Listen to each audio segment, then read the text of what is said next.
Bab 25. Di dunia ini ada begitu banyak jebakan.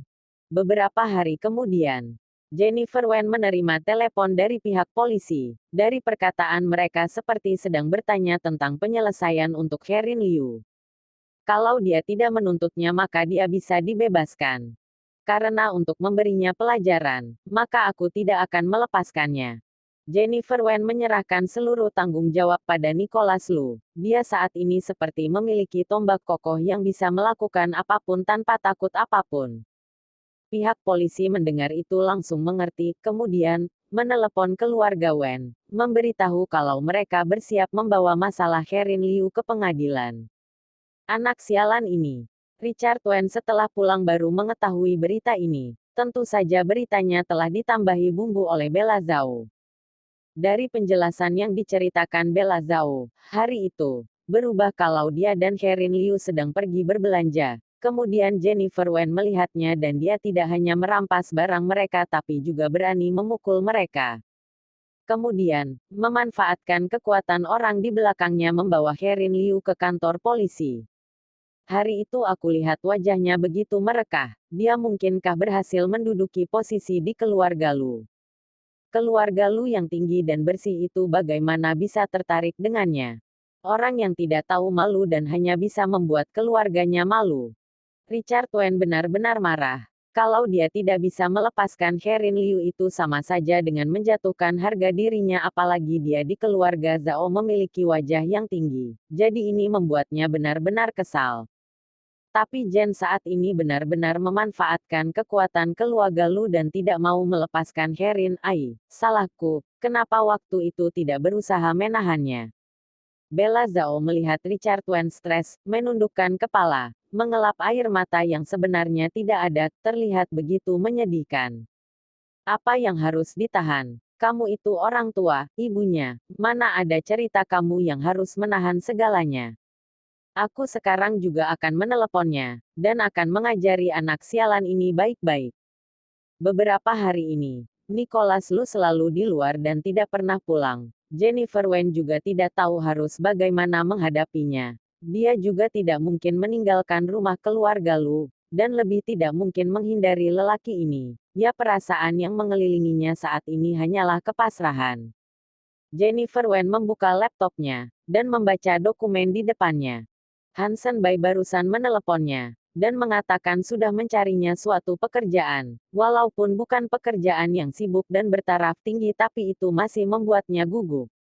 Karena dia sudah meninggalkan dunia sosial bertahun-tahun, jadi dia harus mengumpulkan uang dan menghidupi dirinya sendiri dan kembali ke kehidupan normal awal nih.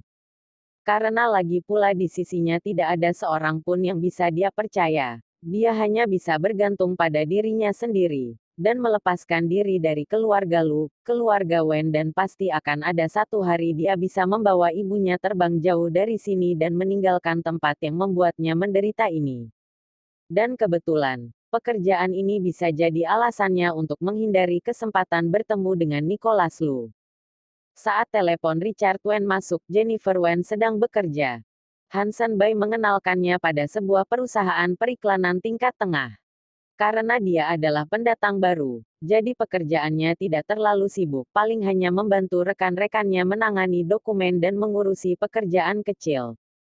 Teleponnya tiba-tiba berdering, dan Jennifer Wen melihat itu telepon dari Richard Wen. Tanpa banyak berpikir dia langsung menutup teleponnya. Richard Wen melihat itu sangat marah dan hampir membuang ponselnya. Memangnya dia kira setelah Nicholas Lu menyukainya, dan menjadi kekasihnya, dia sudah menjadi paling hebat sampai bisa mengabaikannya. Panggilan telepon terus-menerus masuk, dan orang-orang lain di kantor langsung menoleh. Jennifer Wen melambaikan tangannya meminta maaf dan mematikan teleponnya. Setelah beberapa saat, Richard Wen akhirnya berhenti meneleponnya. Ponselnya tiba-tiba menyala, itu adalah notif pesan teks yang masuk. Kamu memangnya tidak ingin tahu situasi ibumu saat ini? Kalau kamu mau tahu silahkan telepon aku kembali. Jennifer Wen melihat kalimat ini, langsung dan melangkah keluar. Dia tidak pernah berpikir kalau Richard Wen bisa begitu tidak tahu malu, mengancamnya dengan kondisi ibunya, tetapi dia hanya bisa menerima kondisi itu dengan patuh. Jennifer Wen pergi ke kamar mandi, mengunci pintu, dan menelepon Richard Wen. Teleponnya tak lama tersambung dan tangannya gemetar. Kenapa aku sebagai ayahmu meneleponmu, kamu masih tidak mau menjawabnya? Suara dingin Richard Wen masuk ke telinganya, membuat Jennifer Wen menggigil. Aku tidak melihat panggilannya. Presdir Wen tidak mungkin cuma karena hal kecil ini marahkan. Jennifer Wen menjawab dengan ringan, apa yang sebenarnya terjadi pada ibuku. Saat itu ibunya jatuh sakit karena melihatnya masuk ke dalam penjara, dan sejak hari itu Jennifer Wen tidak pernah melihatnya lagi. Setelah dibebaskan dari penjara, bukan karena dia tidak ingin pergi mencari ibunya, tetapi dia tidak tahu bagaimana menemukannya. Dia menelepon dan bertanya di panti jompo yang ada di kota ini, tapi tetap tidak ada jejak ibunya. Sepertinya, keluarga Wen memang sengaja menyembunyikan ibunya darinya.